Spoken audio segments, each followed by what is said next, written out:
Hola, ¿cómo estás? Nosotros aquí muy felices de dar inicio a esta segunda temporada de Dominical y de acompañarte en esta aventura en la que vamos a estar muy de cerca platicando sobre el curso de estudio de Ven, Sígueme, acerca del Libro de Mormón, y hablaremos también de muchas otras cosas que nos hermanan para fortalecer nuestra fe y la espiritualidad. Así que, bienvenidos. Escucha Dominical, un podcast sobre espiritualidad, inspiración y fe. Reflexiones, comentarios, experiencias y mucho más. Si eres miembro o amigo de la Iglesia de Jesucristo de los Santos de los Últimos Días, este podcast es para ti.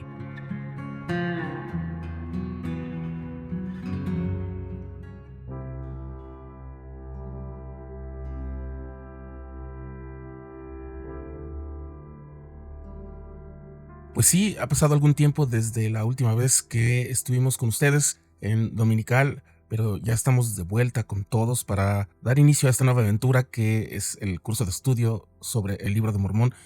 Para todas las personas que nos siguen y que no son miembros de nuestra iglesia, que no comparten nuestra fe o que tal vez la conocen y no la comparten, y también para los que no la conocen, pues vamos a estar hablando de un libro que ha sido el tema de mucha controversia desde que fue publicado o desde que se supo de su publicación antes de que esta ocurriera en 1830, porque fue un libro que revolucionó muchísimas cosas, no solamente en el mundo espiritual, sino en el mundo social, cultural, y pues bueno, ya estaremos hablando de todo eso.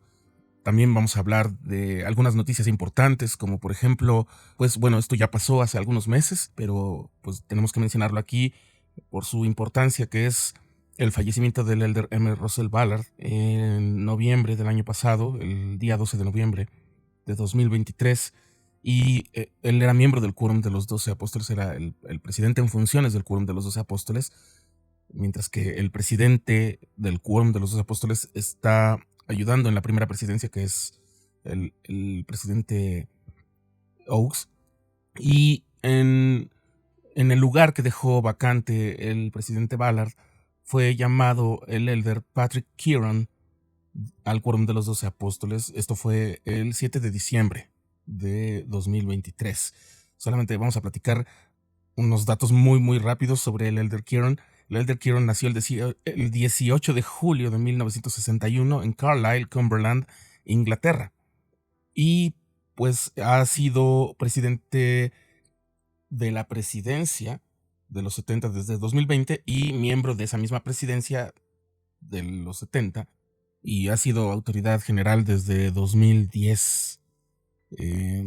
Sirvió, por ejemplo, durante 5 años en Alemania, en la presidencia del área de Europa. Él se unió en 1987 a la iglesia. Después de que se unió a la iglesia, sirvió en numerosos llamamientos en la iglesia, incluido presidente de los hombres jóvenes del barrio, fue consejero en un obispado, fue presidente de rama, presidente de estaca y 70 de área. En su vida profesional, ha vivido y trabajado en el Reino Unido, en Arabia Saudita y en los Estados Unidos en muchas industrias, y también tiene su propia consultoría, su agencia de consultoría sobre comunicaciones. También ha estado involucrado en varios comités de caridad, en comités escolares, en agencias de empresas, y también ha trabajado en universidades. En cuanto a su vida personal, el Elder Kieran, pues ya dijimos que nació en Inglaterra y está casado con Jennifer Carol Hulme desde 1991. Tienen 4 hijos. Y pues bueno, esa es una pequeñísima y breve semblanza del Elder Patrick Kieran. Él tiene sus redes sociales en Twitter, bueno, en X, está como @Patrick Kieran, así como pegado, es decir, Patrick con CK, y después de la K de Patrick, otra K para comenzar su apellido, que es Kearon. En Facebook lo pueden encontrar así como Elder Kieran Patrick, y en Instagram está su cuenta Elder Patrick Kieran. Recuerden poner las 2 Ks porque una K pertenece al final de su nombre de pila y la siguiente K es la que da inicio a su apellido. Y pues así me estoy enterando de que el Elder Kieran y yo compartimos la misma cantidad de años como miembros de la iglesia. Yo me uní cuando tenía 10 años de edad, acababa de morir mi abuela, y pues mi madre había sido miembro de la iglesia, pero no estaba activa, y cuando pasó esto de mi abuela, comenzó a buscar el evangelio nuevamente y nos enseñó el evangelio a nosotros, sus hijos, y a mi papá, su esposo.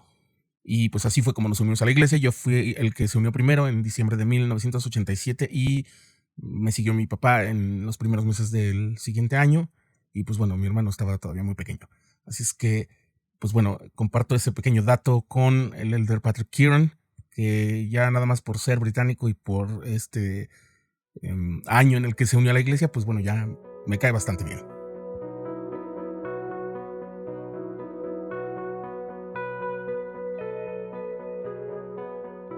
Pues bien, vayamos al tema de Ven, sígueme. En esta semana, que es el inicio del curso sobre el Libro de Mormón, por supuesto, como casi todos los cursos sobre el Libro de Mormón, comienza con ponernos a leer y reflexionar sobre las primeras partes que están escritas en él, o las primeras partes que están publicadas en el volumen que conocemos como el Libro de Mormón, otro testamento de Jesucristo. Em, yo sé que para muchos es un tema muy controversial, para muchos otros está más que definido, y para muchos es tan sencillo como esto. El Libro de Mormón es una escritura que proviene de Dios, pero vamos un poquito más profundo hacia encontrar algunas claves que nos pueden ayudar a comprender mejor la naturaleza de este volumen de escrituras, valorarlo mejor, entenderlo un poquito mejor y también darle un valor un poquito más o mejor dimensionado a la labor de las personas que estuvieron involucradas en su publicación. Y estoy refiriéndome, por supuesto, al profeta José Smith, que es una persona cuya grandeza simplemente crece y se fortalece cada vez que estudiamos más el Libro de Mormón en particular y otras partes de su ministerio como profeta. Y no es porque José Smith sea superior a Dios ni nada por el estilo, con todas esas cosas que luego se dicen, sino más bien por su labor que nos aproxima a Dios, que nos acerca a Cristo y que nos ayuda a tenerlos presentes en nuestras vidas. Porque de eso se trata precisamente el Libro de Mormón. Entonces, no voy a repasar todas las cosas, no vamos a repasar aquí todas las cosas que están mencionadas allí. Nos toca leer la portada. La portada del Libro de Mormón es ese documento con dos grandes párrafos que está en el inicio como una especie de preintroducción en todas las publicaciones, en todas las ediciones del Libro de Mormón, especialmente las actuales. Y ya ustedes verán de dónde proviene ese texto. Ese texto que aparece allí no lo redactó José Smith, es también parte de la traducción. Y por lo tanto, ese texto, la portada del Libro de Mormón, viene de un profeta de la antigüedad también. Muchos de ustedes ya saben quién es. Quienes no sepan, vamos a guardar un poquito algo detrás del spoiler para que puedan irlo a buscar en su estudio. Nosotros aquí vamos a mencionar algunas otras cosas un poquito al margen, un poquito más allá de estas cosas que vamos a estudiar, como la breve historia sobre su publicación, en la que está incluida, por supuesto, la historia de cómo fue llamado el profeta José Smith por Dios, cómo llegó al conocimiento de este registro antiguo que él tuvo la oportunidad de tener para traducir, y cómo es que lo tuvo que sacar a luz por el mandamiento y además también por el poder de Dios para que se pudiera pues establecer la verdad acerca de la relación de Dios con todos sus hijos, es decir, todo el género humano, en una época como la actual. Y cuando digo actual, por supuesto, estoy utilizándolo en un término bastante amplio porque me refiero a lo que llamaríamos la era moderna, ¿no? Pero más esta última etapa de la era moderna, que serían los últimos 200 años, por decirlo así. Entonces, o 250 años, porque si bien es cierto que es un periodo muy largo de tiempo, son muchísimas generaciones las que pasan en 200 años, también es verdad que es una etapa comparativamente muy breve si miramos todo el tiempo en el que no hubo una guía tan cercana o a través de profetas o la generación de nuevos libros de escritura sagrada que tuviéramos nosotros como registrado que haya ocurrido hasta que apareció el Libro de Mormón. Y de aquí surge muchas veces, para quienes conocen o están conociendo por primera vez el Libro de Mormón, surge una de las preguntas pues más obvias, que sería ¿por qué se llama así? ¿Por qué se llama Libro de Mormón? Y bueno, la respuesta es porque la mayor parte del texto que compone este libro fue en realidad escrito por un profeta cuyo nombre era Mormón. Em, a pesar de que de lo que se trata es de presentar a varios profetas de la antigüedad que escribieron su testimonio y sus profecías acerca de Jesucristo en lo que hoy conocemos como el continente americano. En realidad, todos esos testimonios y todas esas enseñanzas de esos profetas, si nosotros leemos el libro, descubriremos que iba a ser imposible poderlas presentar todas juntas, porque eran tantas, habría sido una inmensidad de textos que era imposible poder transmitir de una manera relativamente práctica como lo que fue al final, que es un compendio escrito por un profeta cuyo nombre era Mormón. Este profeta tuvo un papel crucial en la transmisión de esos textos antiguos hasta nuestros días, porque él fue uno de los últimos, digamos el penúltimo de los profetas que pudo tener acceso a todas esas escrituras, digamos en su forma original o en su forma de preservación más original que se habría podido tener.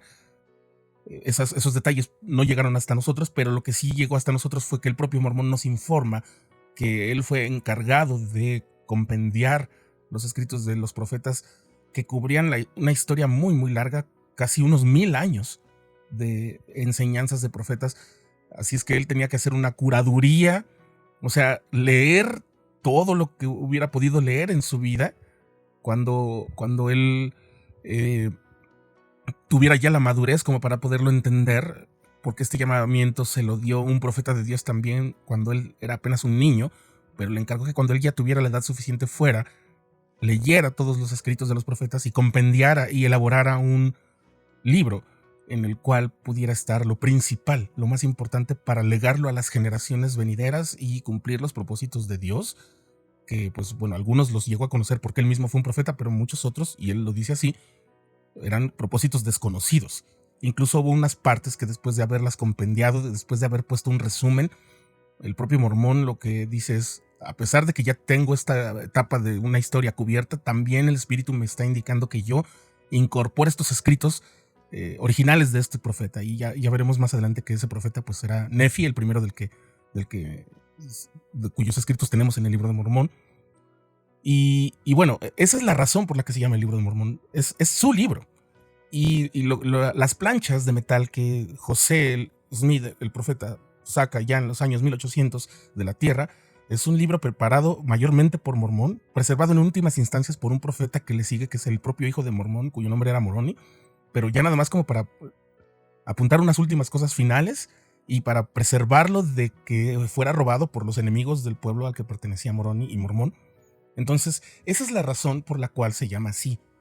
No es un nombre que haya inventado José Smith, porque además yo me pongo a pensar, si esto hubiera sido un invento de José Smith, ¿cómo se le hubiera ocurrido a alguien con tan poca instrucción, con tan limitados recursos, digamos, culturales, de conocimientos históricos, de erudición,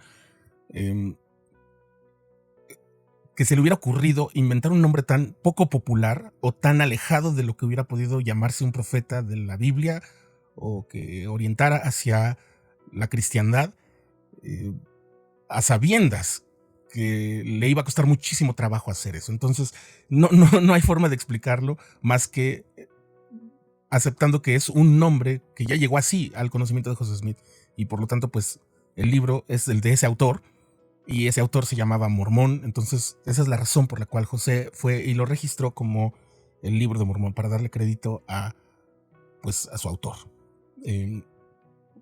Es una explicación un poquito larga, pero creo que tenía ganas desde hace tiempo de dar esta explicación a todas las personas que me han llegado a preguntar esto en esta forma. Y bueno, pues en cuanto a su trascendencia, el libro de Mormón, su importancia es tan grande para todo el mundo. La prueba la voy a mencionar para no hacer demasiado paseo. Hace unos pocos años, los creadores de una serie de televisión que se llama South Park, que son unos chicos muy creativos, y muy divertidos también, produjeron un musical que se llamó Book of Mormon. Es un musical en el que hacen es una comedia que parodia la actividad misional, pero lo hace con tanta soltura y con tanto desparpajo, que tiene un éxito brutal en la audiencia, por ejemplo, en los Estados Unidos y también en otras partes del mundo. El musical llegó a venir a México y fue un éxito de taquilla también. Pero hay una razón única por la cual el musical Book of Mormon, que trata sobre unos misioneros que están en una zona alejada de, pues me imagino así como que las islas del Pacífico, y que hacen un relajo allí. Y obviamente hay muchos gags que se burlan de cosas acerca de los misioneros, acerca de las costumbres en la iglesia, acerca de la gente, y no nada más de la gente de la iglesia, sino también de la gente que conoce, que entra en contacto con los misioneros. Y la única y verdadera razón por la cual este musical tuvo tanto éxito es porque el Libro de Mormón ya forma parte nuclear de la vida y la cultura, por lo menos de una nación, y de muchos sectores muy amplios de otras muchas naciones. Es decir, estos chistes no tendrían ningún éxito si esto no fuera real, si esto no fuera un impacto tremendo. O sea, el Libro de Mormón es el centro y digamos como que una granada que explota y que ha llenado toda la tierra con esa onda de choque, para modificar, para cambiar, para alterar, para poner la discusión, para quitar, para derrumbar algunas cosas, también para sumar y construir otras, para poner, si quieren, discusiones agrias, agridulces, también para edificar y para fortalecer la fe, incluso de quienes no se unen a la iglesia que publica el Libro de Mormón, o a alguna de las otras iglesias que también tienen al Libro de Mormón como parte de sus textos importantes. Es un libro que ha llegado y que ha puesto ya su marca súper fuerte en la vida de la humanidad, aunque obviamente todavía no llega a tener el alcance que tiene, por ejemplo, el Corán o que tiene la Biblia, pero sí que tiene un crecimiento y además ha gozado de una difusión tremendamente impulsada y rapidísima, obviamente por los esfuerzos de la iglesia, los esfuerzos misionales, pero pues también porque el Libro de Mormón solito, digamos que cuando entra en contacto con un nuevo lector, le hace algo, lo deja perplejo, al menos en sus primeros contactos. Miren, esta última parte de este programa quisiera dedicarla a revisar unos datos que me encontré en un artículo que aparece en una cosa que se llama Book of Mormon Central, o Central del Libro de Mormón, o Central de las Escrituras, que es un esfuerzo como de estudio que tiene la iglesia. Y son unos datos, algunos son de número, algunas menciones que tienen que ver con las evidencias de que el Libro de Mormón es lo que dice ser y no un invento de un tal granjero que se llamaba Joseph Smith y que tenía pues muy poca instrucción académica como para poder inventarse un libro así, y además en el tiempo que lo hizo. Voy a mencionar simplemente estas consideraciones acerca del Libro de Mormón y de su creación, de cómo llegó a ser elaborado, su primer manuscrito, su primera edición en un tiempo récord, y qué implicaba tener allí pues un trabajo tan prolijo y tan cuidadosamente realizado, ¿no? Dice, para empezar, consideremos que José Smith tenía 23 años de edad cuando dictó alrededor de 270,000 palabras, que es en lo que consiste el Libro de Mormón, a varios escribientes. Entre ellos se contaban Emma, su esposa, y Oliver Cowdery. Lo hizo sin detenerse a consultar otros libros, ni siquiera a consultar la Biblia para resolver alguna forma en la que querría explicar algún pasaje del Libro de Mormón. No, simplemente se ponía a dictar el Libro de Mormón. Que si lo hacía mirando a través de las piedras o detrás de un velo, o si metía la cabeza en su sombrero donde estaban las piedras, eso ya se ha ido, digamos, pasando a un segundo nivel de importancia.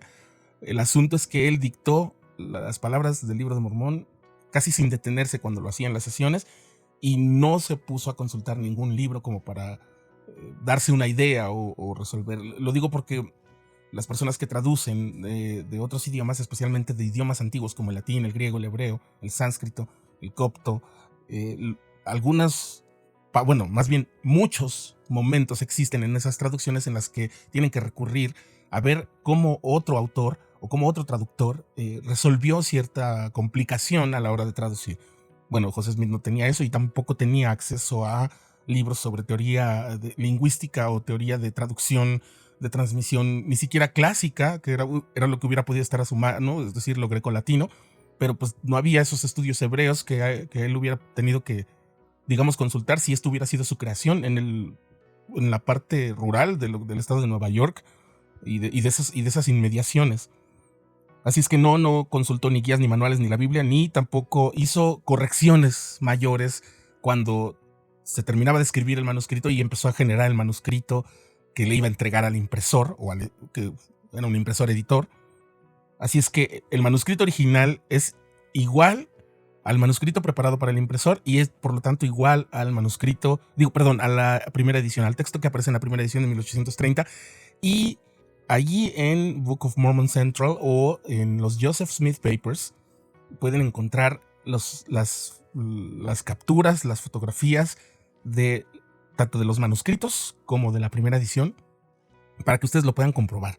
Eso es maravilloso porque todos podemos ver cómo fue la evolución desde el texto que fue escrito por la primera mano, digamos, de Emma o de Oliver, luego el texto que fue preparado quizás por una mano de un secretario de José Smith o del propio profeta o de alguien más que lo haya auxiliado en esta labor para preparar ya el manuscrito definitivo que iba a presentar al editor o al editor impresor, y el texto de la primera edición.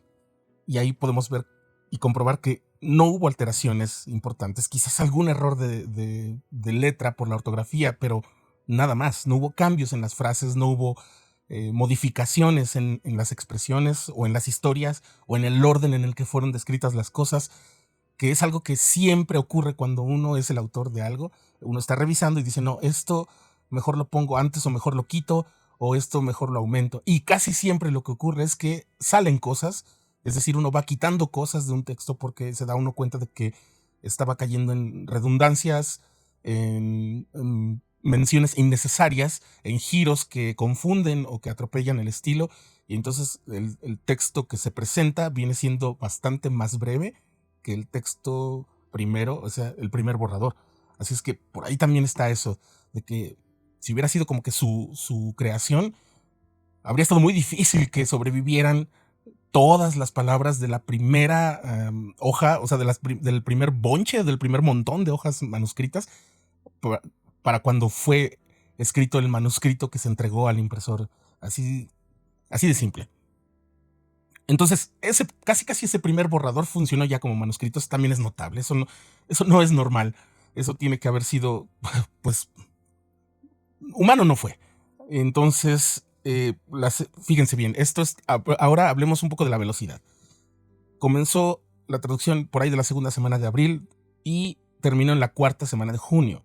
Son 85 días, pero considerando que José tenía que trabajar, tenía que ir a hacer cosas, tenía que visitar gente, tenía que esconderse, tenía que hacer su vida, además de traducir las planchas. En ese artículo consideran que podríamos estar hablando de unos 60 días en los que él tuvo más o menos la disposición de poder trabajar en la traducción del Libro de Mormón. Si estamos pensando que esos 60 días nos hubieran podido servir para escribir 270,000 palabras, o sea, un libro de 270,000 palabras que tenga todas las características que tiene, o sea, si se lo hubiera inventado, consideremos que con el nivel de estudios que tenía, que él muchas veces se ha mencionado que era como si no hubiera terminado la primaria, lo cual en realidad también era relativamente normal, estadísticamente hablando, porque pues no estaba todo al alcance de todos como está ahora, y por supuesto no había internet, pero tampoco había muchas bibliotecas y tampoco había mucha forma de instruirse sin acceder a universidades muy importantes que estaban lejos de donde tenía su vida. La cultura, la falta de fuentes de consulta y la velocidad, pues simplemente se habría creado un manuscrito con muchos errores e inconsistencias. Pero no, en lugar de eso nos encontramos con un mundo antiguo, ampliamente descrito y consistente con la historia. No nada más su historia del Libro de Mormón, sino la verdad histórica. Cientos de nombres propios entre personajes y lugares. Un mundo dos mundos cuya geografía es al menos intrínsecamente consistente y prolijamente descrita. Porque si bien la descripción del viaje de la familia de Ley sí es consistente con lo que se conoce como la península de Arabia, y la descripción de la geografía ya en la Tierra Prometida puede no ser exactamente igual a las descripciones cartográficas o topográficas o geográficas de lo que es América por algunas consideraciones como la modificación de la Tierra y los cataclismos y todas esas alteraciones que sufrió pues el mundo del Libro de Mormón. Sí, por lo menos es intrínsecamente consistente y descrita con muchísima prolijidad. También se elaboran y se describen varios sistemas de medida, de pesos, de moneda. Hay muchas historias, muchas más historias, digamos, de las que podrían ser necesarias simplemente para transmitir un mensaje de apego a los principios del cristianismo. Son también muy complejos los personajes, con psicologías muy profundas. Hay promesas editoriales cumplidas, hay una estructura muy complicada de la obra en general, y esa complicación no tendría que ser necesaria si tienes, digamos, claro lo que quieres decir, y si eres una persona con pocos recursos académicos, tampoco te propones hacer una obra tan complicada. Vamos, ni siquiera, hablando estructuralmente, ni siquiera obras monumentales como la de Tolkien es tan compleja. Lo de Tolkien es mucho más sencillo a pesar de que es más abundante.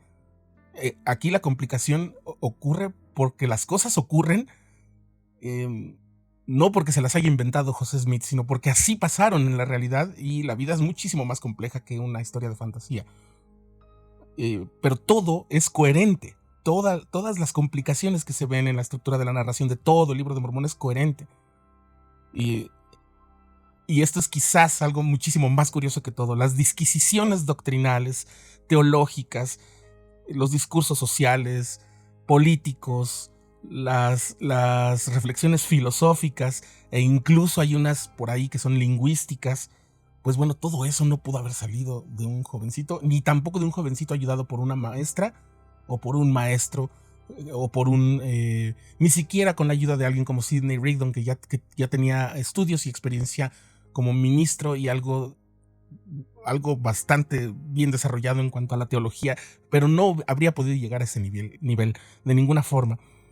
Además, las batallas que están descritas con muchísimo realismo, y que bueno, no están descritas ni siquiera como en la Ilíada o en textos como así antiguos, y no había fuentes de donde pudiera recoger José Smith ese tipo de realismo bélico. Y aparte está también la poesía, los estilos literarios, la diferencia en los estilos de escritura entre profeta y profeta, que ya han sido estudiados al hartazgo, y que han estado allí acumulándose todos esos estudios que simplemente confirman y vuelven a confirmar que el Libro de Mormón no pudo venir de un solo autor, y menos de un autor con las características del joven profeta, del joven José Smith. Pues eso era lo que quería compartir con ustedes en esta ocasión, en este primer episodio. Y pues simplemente para terminar, me gustaría despedirnos con una frase que encontré de Hugh Nibley, que es, digamos, que el padrino de los estudios literarios y académicos en cuanto a las escrituras, y en cuanto también a otras cosas de la filología, de los estudios antiguos, clásicos, de literatura hebrea, de los estudios en sánscrito y en griego y latín, etc. Digamos, el fundador de los estudios académicos, de lo que se conoce como los scholars en inglés. Y esta frase sobre el Libro de Mormón dice así, y con esta nos despedimos. Es una traducción muy libre que hice de una cita de Hugh Nibley, pero creo que refleja el espíritu de lo que quiso decir. Dice así: el Libro de Mormón es duro de pelar. Prospera a medida que lo investigas más. Puedes patearlo como si fuera una pelota de fútbol, como lo han hecho muchos, y te prometo que te agotará mucho antes de que tú le hagas una abolladura.